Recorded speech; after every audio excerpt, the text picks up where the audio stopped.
I am just going to let Scarlet fight a couple of tower matches in the background while I do the intro. Good morning, good evening, whatever time of day it is for you. Welcome to this thing that I do called Thor's Entertainment. I am Thor, and this is going to be the first episode of my playthrough of the story mode for Mortal Kombat 11. Previously, I have played through Mortal Kombat 9 and Mortal Kombat 10. That was all building up to this game, and I will be following up this playthrough with a playthrough of Mortal Kombat 1. I'm just trying to cover the entire Mortal Kombat series since Mortal Kombat 9. And a lot has happened over those previous playthroughs. I'll go ahead and give a really quick summary to hit all of the key points, but if you are interested in seeing everything that has led up to this point, I do recommend going back to the point where the franchise was rebooted in Mortal Kombat 9. Go ahead and check out my playthroughs for Mortal Kombat 9 and 10 if it interests you. I do have playlists for both. Anyway, Mortal Kombat 9 rebooted the franchise and reimagined the events of the original Mortal Kombat 2, and Mortal Kombat 3. Once things got to the events of Mortal Kombat 3, the timeline started to change a lot. The events changed because Raiden got visions of an Armageddon-like future and was trying to change it.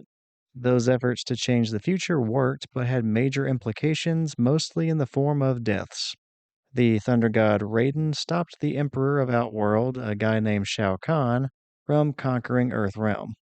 In doing so, a bunch of major characters for the Earthrealm side, like Liu Kang, Kitana, Kung Lao, Jade, and Kabal, all of them died. And then after beating Shao Khan, a new threat popped up just in time for a new game in Mortal Kombat 10. Turned out Quan Chi, the sorcerer from the Neatherrealm, which is Mortal Kombat Hell, he was just waiting around to see who won between Earthrealm and Outworld so that the Netherrealm could then attack the weakened victor. So Quan Chi took the souls of the deceased warriors from Mortal Kombat 9 and then turned them into undead evil versions of themselves. He then also took charge of a bunch of demons for his master, the evil elder god Shinnok. With all of that set up, Shinnok and Quan Chi took their forces to Earth to try defeating what remained of the Earthrealm forces. And through mostly dumb luck, Earthrealm's fighters were successful and even managed to capture Shinnok inside of his own amulet. Now, after beating back-to-back threats in Shao Khan and then Shinnok, Earth was actually pretty quiet for about 20 years. Old heroes like sonyablade, Johnny Cage, Kenshi, and Jax, they had kids, and each of those kids grew up to be the new defenders of the Earth. And those newcomers that grew up, they were Cassiecage, Jackie Briggs, Takahashi Takeda, and Kung Jin. All of them teamed up just in time to help the Emperor of Outworld Kotalkhan stop a civil war in Outworld. And then when the team returned to Earth, they ended up even stopping Shinnok after he managed to escape again. So the last game ended with Shinnok being stopped for a second time, and then the Thunder God Raiden became corrupted from the encounter. And then the undead revenant versions of Liu Kang and Kitana stepped up to rule the Netherrealm. And yeah, that just about covers the big events from the last two games. And with that out of the way, I think we are good to move on to the actual story mode for Mortal Kombat 11. Let's go ahead and get that started.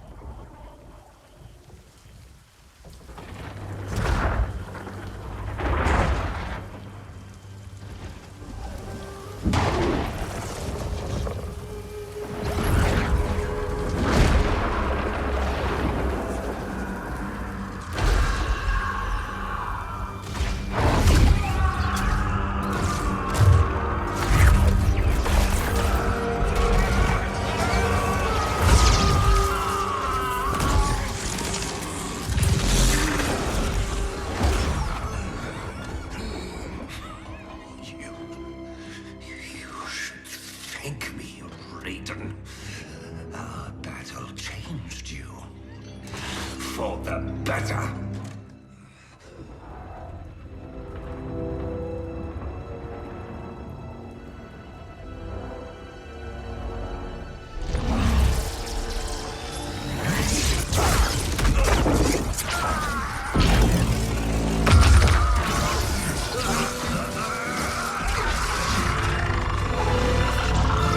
Be silent, Shinnok!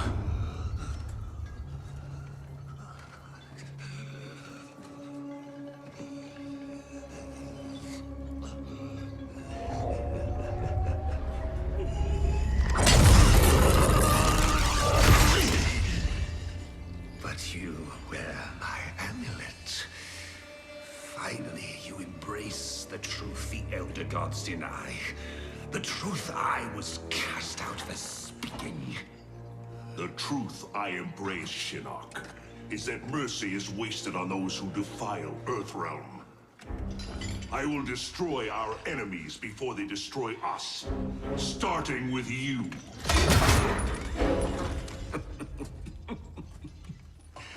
Oh, Raiden. Not even you can kill an elder god.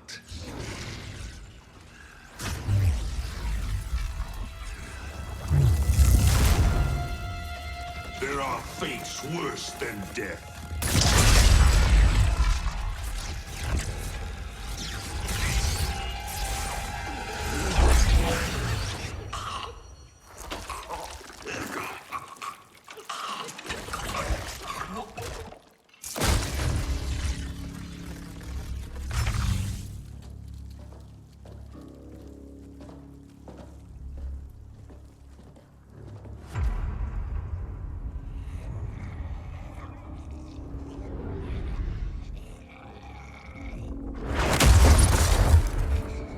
I will deliver you to Liu Kang and your Neatherrealm minions. You will serve as warning and an emblem of my wrath.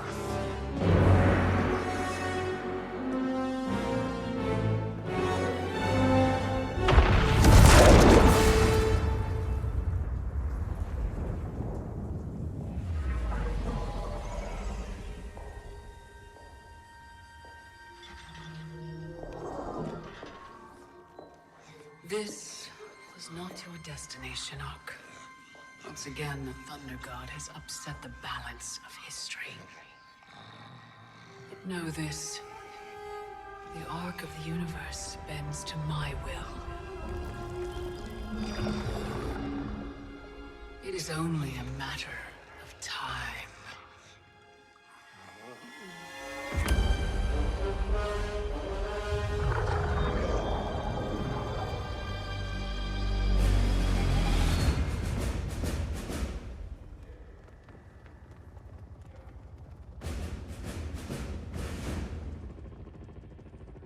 Now, I am not going to claim to be familiar with the dress and appearance regulations for this fictional military group, but I am getting the feeling that Cassiecage being the only individual not wearing green gear means that she is out of regs. Now get it together, Cassie, you are the General's daughter. As you were. For 25 years, the Special Forces have been Earthrealm's sword and shield. We've pushed back Shao Khan, defeated Shinnok, yet none of our victories have come without cost. Recently, Commander Jackson Briggs was honorably discharged. His wounds, both physical and psychological, left him no longer fit to serve. We honor Jackie's father, and we honor his sacrifice by doing what he would do, tirelessly defend Earthrealm. Sergeant Cage, step forward.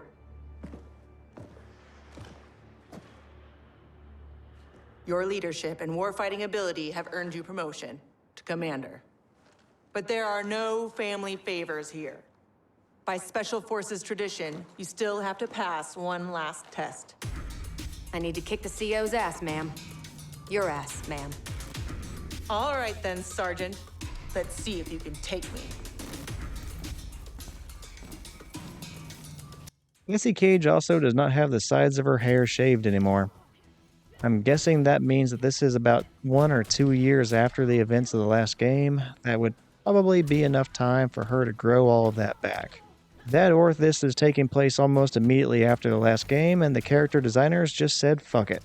And even with a 2-year gap, this promotion really confuses me. In Mortal Kombat 10, Cassiecage is referenced as being enlisted and at the rank of sergeant. And based on what Sonya said, Cassie is still a sergeant. Now, assuming her branch of service was the Army, that's an E5. And E9 is also the highest rank an enlisted person can be, and that takes an entire career to achieve. And honestly, a little bit extra. So she would have been leading a small group of people, as she would have been an NCO, but it would not be anything compared to what Sonya was doing as a fucking general. So in the 2 years since the last game, Cassie Cage could have been commissioned, sure. Or since she is a sergeant right now, she might be getting commissioned like today or really, really soon. But she'd be like a second lieutenant, first lieutenant, captain, somewhere around there. Definitely nowhere near general. But apparently, Cassie Cage, who is in her 20s, can replace Sonya in a rank that takes an entire career plus outstanding accomplishments to achieve. Just get the fuck out of here. Which you can be a commander at a variety of different officer ranks, but it sounds like Sonya is saying that Cassie is going to be her replacement, so that would have to be a pretty high officer rank that I just don't believe Cassie Cage could possibly achieve in her 20s. But fuck it, why not? Sergeant Cage is now a commanding officer, even though she's not an officer. Commander Cage, reporting for duty.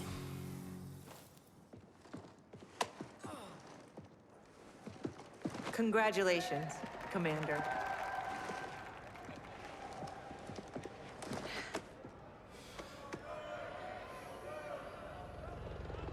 Come on, Dad. You really have to go? Well, you've got your duty, Commander, and I got mine. Starring in yet another Ninja Mime sequel isn't what I'd call duty. I need to provide for you in the manner to which you've become accustomed. Jeez, guys, I'm right here.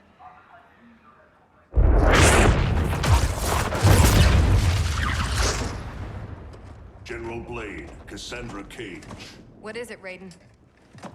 the Neatherrealm.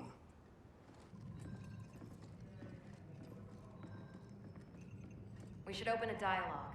Maybe there's an explanation. Liu Kang and Kitana were friends once. They are irreparably polluted by Shinnok's evil. They are no longer the champions we once knew. We must strike them preemptively. It's about time we brought the fight to them. What's the target? Buried deep beneath Liu Kang and Kitana's castle is the Cathedral of Shinnok, the seat of their power. Destroy it, and their undead army will fall, removing its threat to Earthrealm. Aren't your powers weaker in the Neatherrealm? Yes, but I will have sufficient strength to occupy the undead army. That'll buy us enough time to infiltrate the cathedral. Destroy it from the inside. We get pinned down in there, there's no way out. To ensure Earthrealm's survival, we must all be willing to sacrifice. You know, it's been 2 years too much of your grim and gritty makeover droning on about sacrifice. You don't have a family to lose.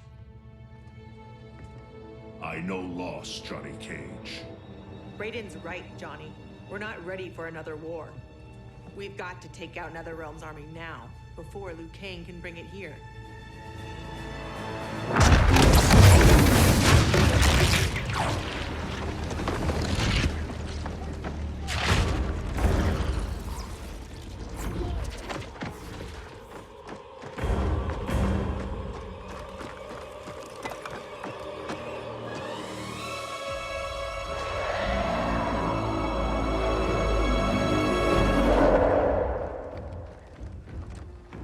And now, Cassie, Jackie, and Sonya are the only people with metal skulls, apparently, as they are the only ones who do not need helmets in this scene.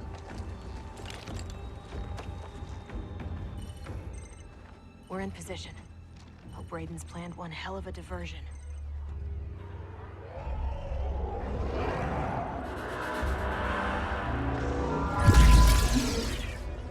Withdraw, or feel the wrath of Earthrealm's protector!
Also, since this is over 20 years since Shao Khan and Shinnok invaded on separate occasions, I'm going to assume that there might be a new branch of the military at this point.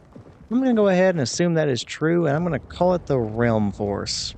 I am going to do that so I don't have to compare these guys to an actual military branch anymore. And then we can just chalk up all the things that don't make sense as just quirks of this new fictional military branch. I can then just accept the madness and enjoy the ride.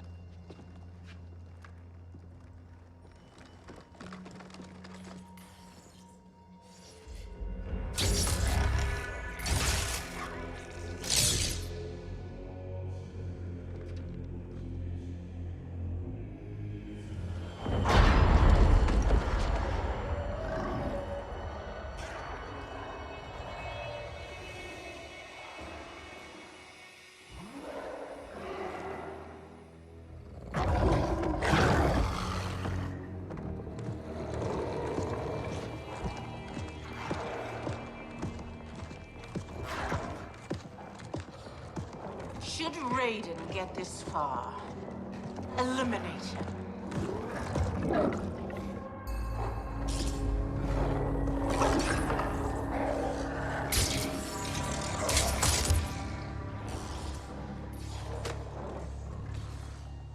That burn victim's Kabal? Wasn't he Kano's goon back in the day? Don't let the scars fool you. He's fast. Take out him and Jade. I'll go downstairs and set the C4. Roger that.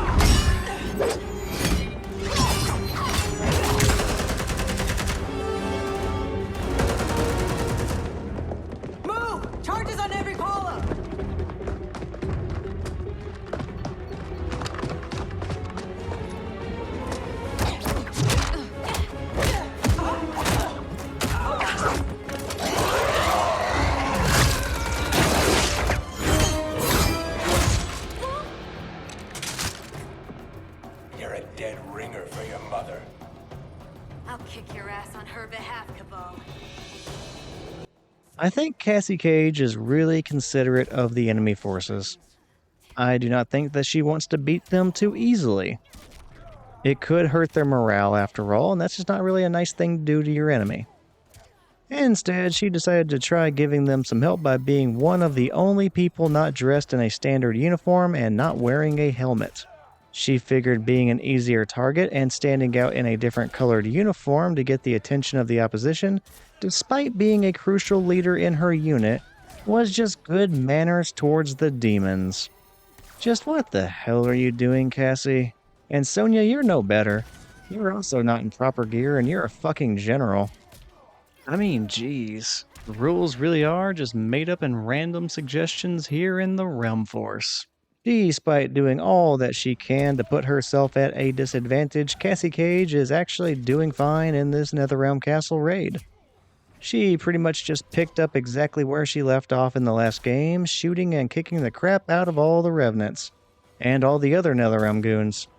Among the Revenants are some characters returning as playable characters for the first time since Mortal Kombat 9. The newly returning character that Cassie faces off against is Kabal. I was actually really happy when Kabal returned for Mortal Kombat 11 just a few years ago. He was one of the characters that I played the most before I finally put down the game and moved on to other things. That was kind of towards the end of the game's life cycle, or at least before Aftermath. You lose as fast as you run. Jackie, where's Jade? She bailed. Getting help, I'm sure. General, how we doing? Need 10 minutes. The support columns are further apart than expected. You need help? Negative. Just watch our back. 10 more minutes. We need it to be taillights in 5. Well, we're in the shit now. We have extra C4, yeah? Yeah, why? Let's buy ourselves time. I cannot think for the life of me what the tactical advantage would be of putting pistols on your shoulder blades. Like, I struggle to scratch an itch on my back. I can't imagine what it'd be like reaching for one of those guns.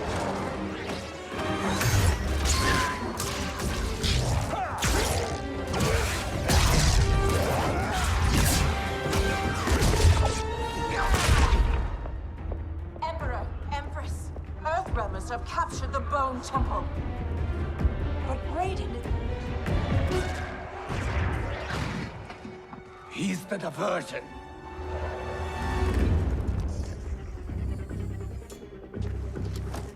Lock and load.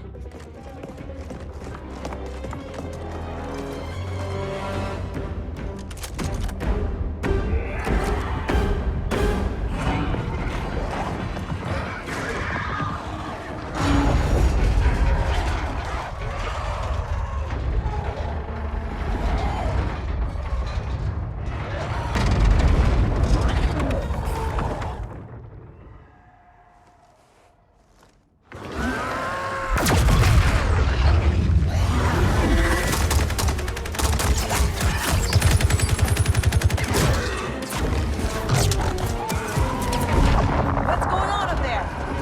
Watching your back, General.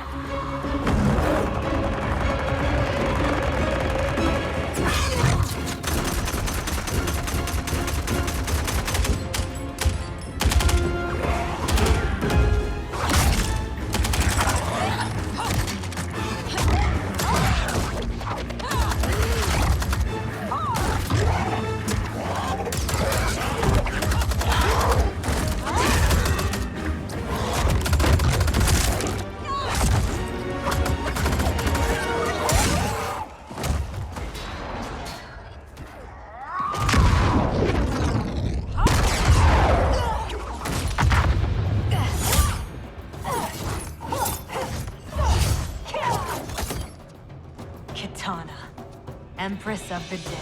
I've not forgotten our last encounter at the Sky Temple. How are your scars healing? I will just go ahead and complete my thoughts on Kabal. So his inclusion is a welcome one, even if he does not really do anything for the story mode in this game. His role is definitely way smaller compared to the one that he had in Mortal Kombat 9, but still, it is better than his contributions in Mortal Kombat 10, where he was just stuck being a non-playable background character in some of the cutscenes. Cassiecage fought against Kitana in the final chapter of the last game too, so I am pretty sure that this is a rematch. You know, I just posted a video of that chapter last week, so I should really know if she fought against Kitana or not, but for some reason it's just really slipping my mind. So yeah, I should definitely know this, but oh well, I don't know it, but I'm still going to call it a rematch. If I'm wrong, then that's all good. But yeah, Cassiecage was the character that saved the day in the last chapter of the last game. Now she is the tone setter in the first chapter of Mortal Kombat 11. Overall, she is getting pretty strong pushes in both games, having taken down Shinnok to conclude the last one and then facing off against major people like Kitana and Liu Kang in this game. Well, that is a lot of success for a new character.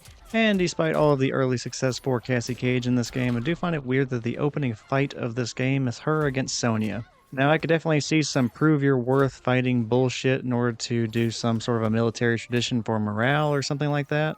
So the whole concept of her fighting the person above her, you know, I could almost see it. But Cassiecage was clearly the person taking that fight way too seriously. After all, it was supposed to be more of a symbolic fight, but then Cassiecage was over here shooting her mom like a fucking psychopath.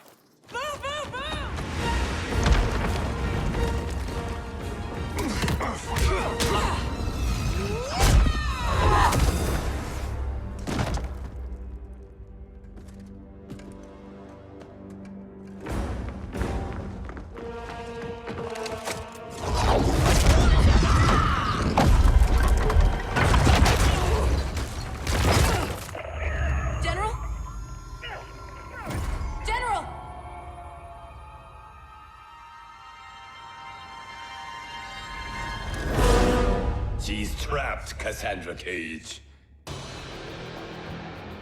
How the Chosen One has fallen. Raiden's right. Whatever Shinnok did to you, you're a lost cause. Alright, it is time for the very last fight of the Cassiecage chapter. Don't worry too much, Cassie. You've already handled Shinnok, and you've also beaten Kitana on 2 separate occasions, and even in the previous game, you beat Sindel. Fighting Liu Kang should be easy as hell. After all, it's not even the real Liu Kang, it's Revenant Liu Kang, who is clearly weaker than the original Liu Kang. Since, after all, no Revenants have gotten any victories at any point in this game or the last one so far. All they ever do is just get their asses kicked, so clearly they're the weaker versions of their former selves. You're gonna do just fine. So even if you are a crazy mom-shooting soldier, you're going to do just fine in this fight. After all, your winning record is absolutely impeccable. And you have all the plot armor in the world, so yeah. Go ahead and get out there and beat the former protagonist of Mortal Kombat. As we are closing out Cassiecage's chapter, I will say that I do enjoy this character quite a bit. I like the combination she has of being partially Sonya, partially Johnny Cage in her fighting style. And even though I don't like her as much in Mortal Kombat 11, I do like the character. I just think I prefer the Mortal Kombat 10 version of her a little bit more. And maybe that has something to do with the fact that she was in a team of her peers, other characters that were kind of similar to her, at least in being set up to be the new protagonist of the entire series. So you removed all the characters that she had chemistry with, and it kind of shows. Fuck you.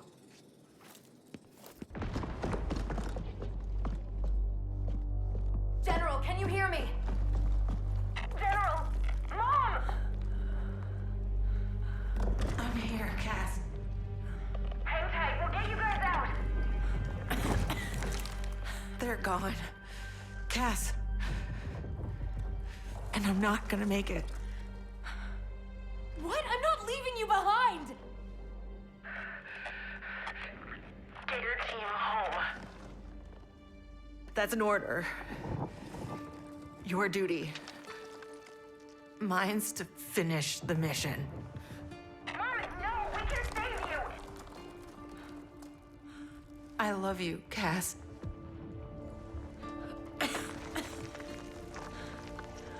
Give your dad a kiss for me.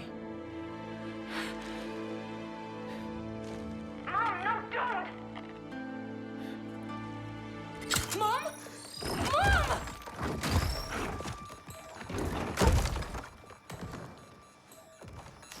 She started the detonation sequence. Override it, Jackie! There is no override. Commander!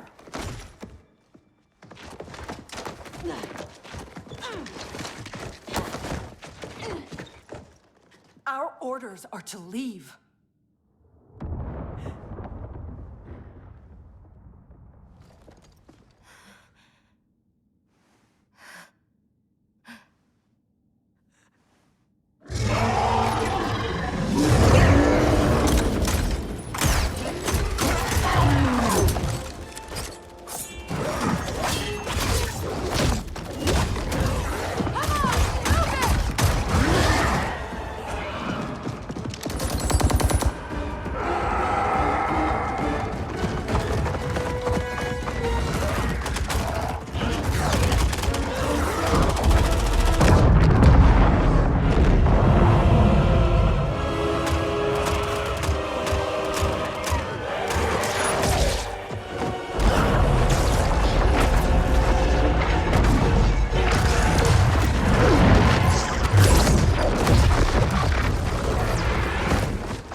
Your mother died a warrior's death. May we all be so fortunate. You did not just say that.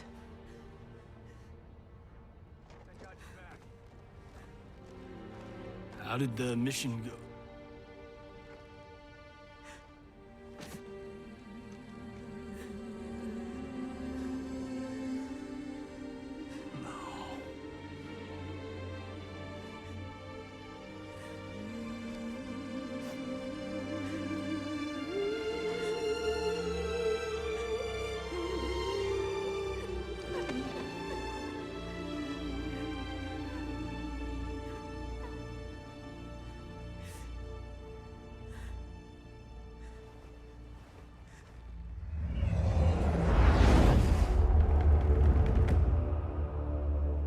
Without the cathedral's power, we stand alone. We are vulnerable.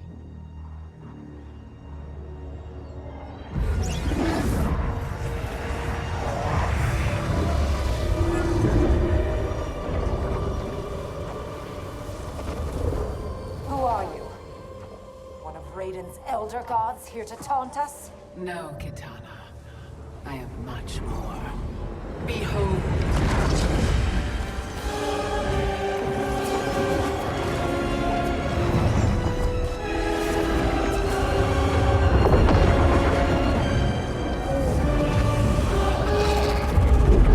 What power is this? I am Kronika, keeper of time.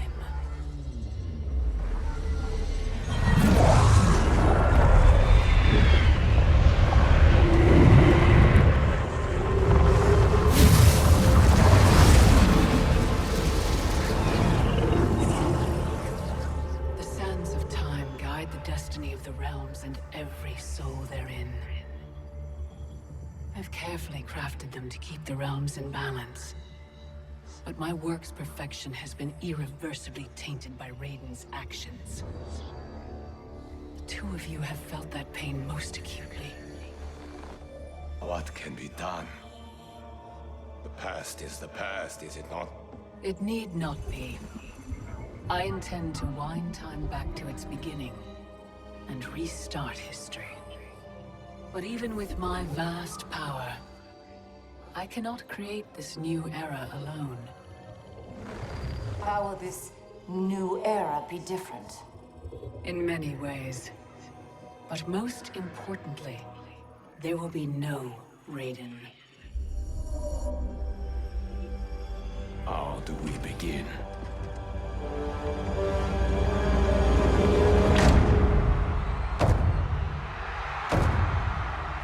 All right, let's go ahead and leave that tragedy and see what's going on in Outworld. And unsurprisingly, someone is about to be imprisoned or executed again.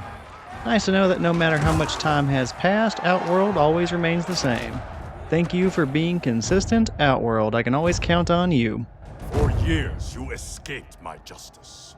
Sucked dry the bounty of Outworld's people. Today, your debt is paid.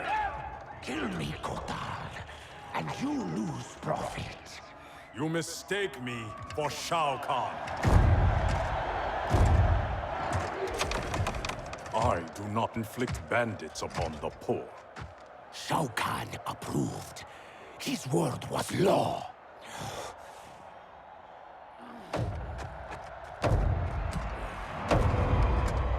Your master is dead. So is his law. Never again will Outworld suffer from his corruption.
By the Elder Gods!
Alright, very nice action figure poses, everybody. Very well done, very well done. Although we're going to have to do that one more time since it seems a few people landed in other parts of the world besides here in the Colosseum. So everybody just take 5, we'll figure out where they are, and then we'll reshoot the whole thing again.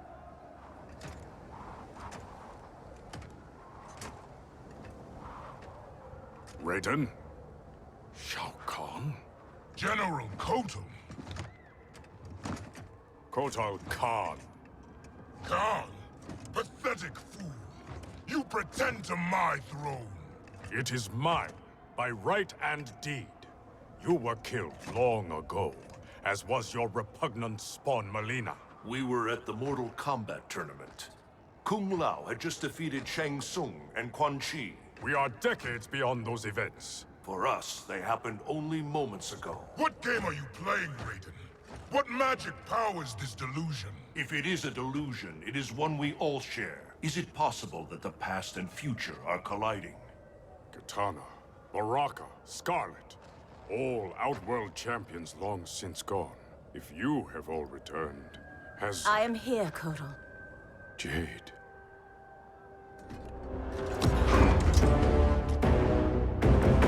Aztec custom requires all refugees be offered assistance. I offer it to you, Shao Khan. I am no refugee. I am Khan of Outworld. Vacate my throne, or I'll soak these sands with your blood.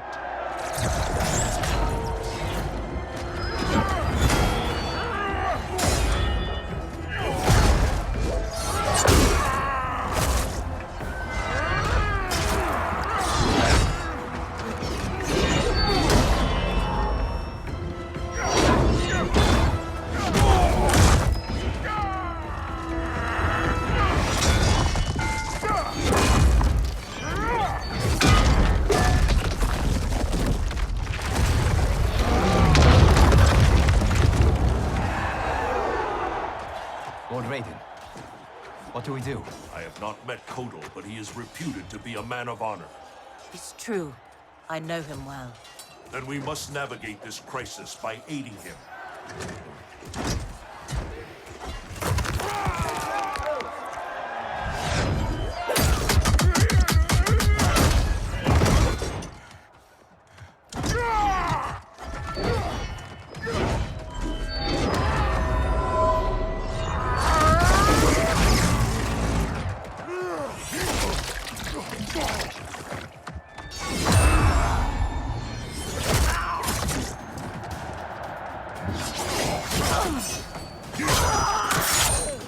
Stupid Aztec, destroying your future, crossing Shao Khan. It is you with no future, Baraka. Your Tarkatans are dead. Impossible. They allied with Melina against me. Persist, and you will die again. And now, being the Chapter 2 Character 2 games in a row, is the Emperor of Outworld, kotalkhan.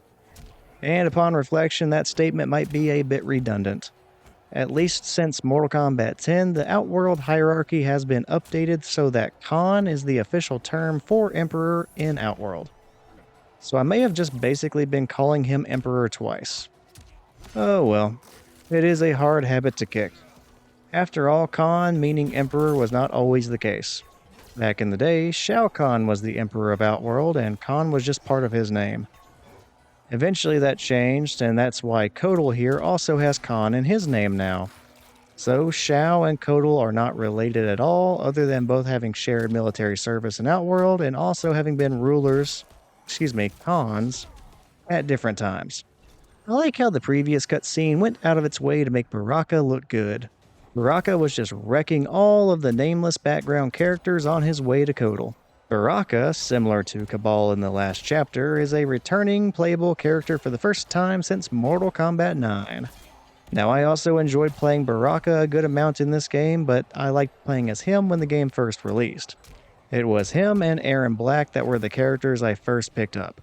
And having gone back and played through the entirety of Mortal Kombat 9 and also did a ladder with Baraka, I can tell you firsthand that his gameplay in Mortal Kombat 11 is way better than Mortal Kombat 9. Filthy Tarkatan.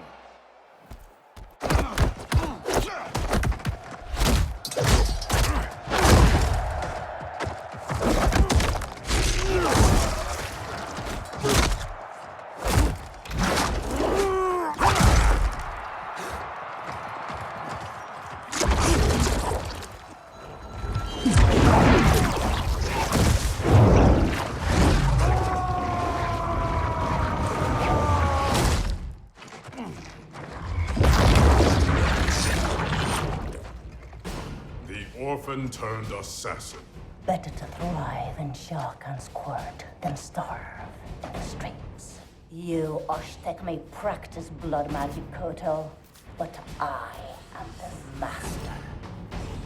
I was also really excited when Skarlet was one of the first playable characters revealed for the Mortal Kombat 11 game.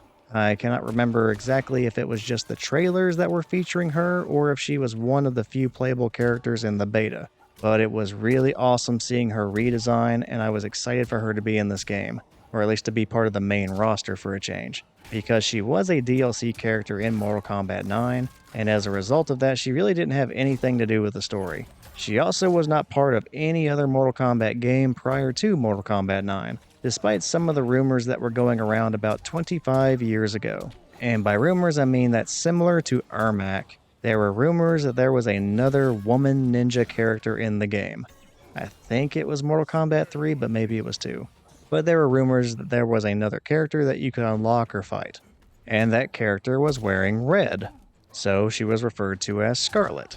The thing is, though, that those were just rumors and she was not in the game. But again, like Ermac, the rumor would eventually be turned into a real playable character in a future game. And this would give the rumor-spreading fans a fun nod and a lot of interesting things to look forward to whenever she was finally in the game for Mortal Kombat 9. Now, I never heard about Skarlet, I never heard about that rumor growing up, but I do think it is really cool that people who did grow up hearing about this character that no one could ever figure out how to play as, would eventually actually get to play as her when she was really in a game long after the fact. Pride will be your downfall.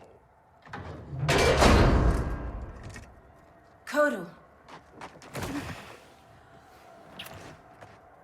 I thought you were dead. What happened to you? Shao Khan betrayed me, ambushed my legion. I was kept alive for Shang Tsung's experiments. Only when he died was I freed.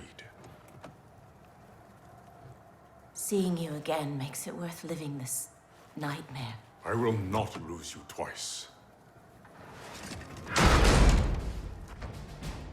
Go help the Earthrealmers. I will deal with this. Your future self is ally, not enemy, erronblack. To hell with the future. I live in the moment. Given who you become, I would not have thought you so reckless. Now, as it stands, this is the only canonical appearance that Skarlet has had in a story mode for a game.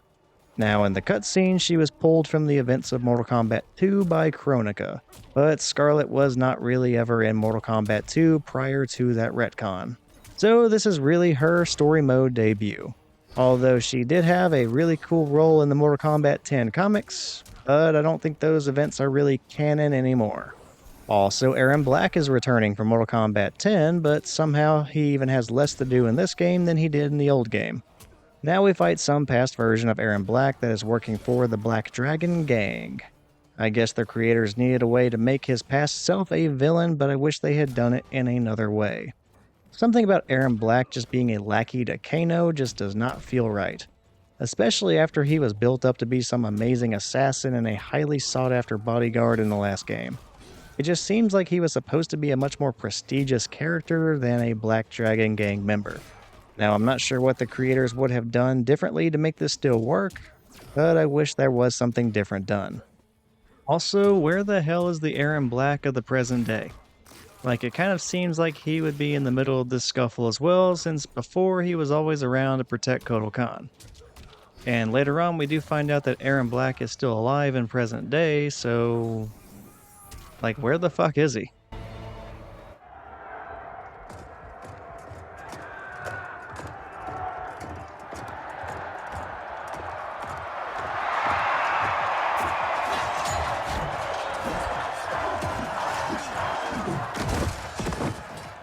I will have my throne! Outworld rejected your pointless wars. Empires must expand or die.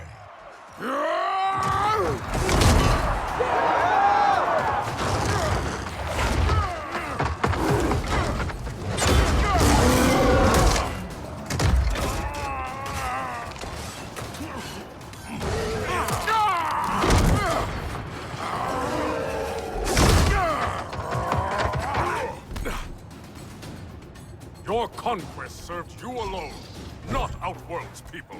Fight! Also, we get Khan-on-Khan violence with a Khan battle. Shao Khan versus kotalkhan. Talk about a heavyweight bout. Those two are some serious heavy hitters, and even if Kotal took some unimpressive losses in the last game, he has also taken out plenty of people in that game and this game too. So he is no slouch and could reasonably hold his own against his predecessor. Now, when compared to each other, I don't know that Kotal would be favored over Shao Khan in a fight, but I do think that Kotal has a legit shot at winning. And that's me just putting aside the plot convenience that's going to happen here in this game. But yeah, in the previous game, kotalkhan took losses from Kung Jin and Jackie Briggs. Now, Kung Jin is another Shaolin monk who happens to be related to Kung Lao, and apparently that family is just absolutely incredible at fighting, so yeah, maybe we'll go ahead and give kotalkhan a pass for that loss. And then later on, Jackie Briggs was able to beat him as well. I mean, Jackie does have access to some pretty amazing technology. She also grew up in a military family where her expectation was to always be Special Forces someday, so you know she was ready for a fight. And she didn't exactly get selected to be on that special team with Cassie, Takeda, and Kung Jin by accident, so it's reasonable to say that she would have been able to hold her own against kotalkhan. So yeah, even the losses that Kotal has taken, they're not very bad losses at all. In fact, he now has even less losses than Mr. Shao Khan over there, who just got his ass kicked by Kotal. You are Khan no more.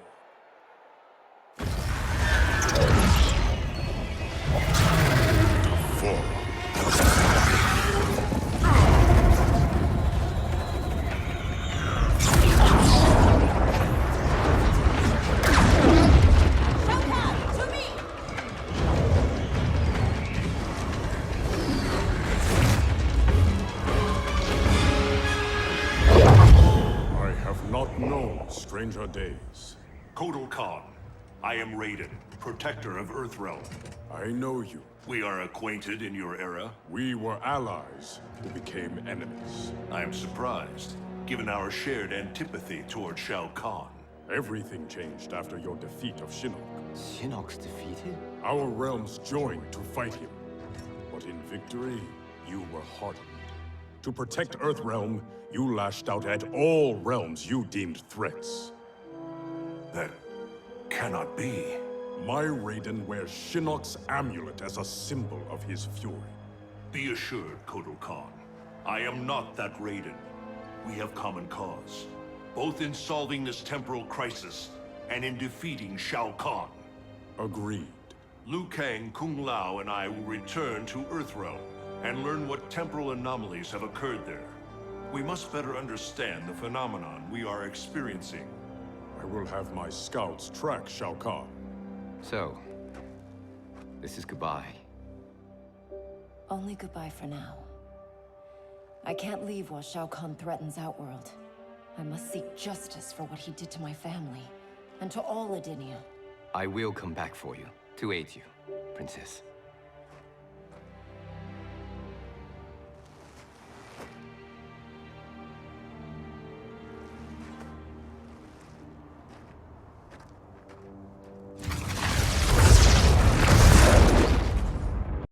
Alright, that is going to be it for this first episode of the Mortal Kombat 11 playthrough.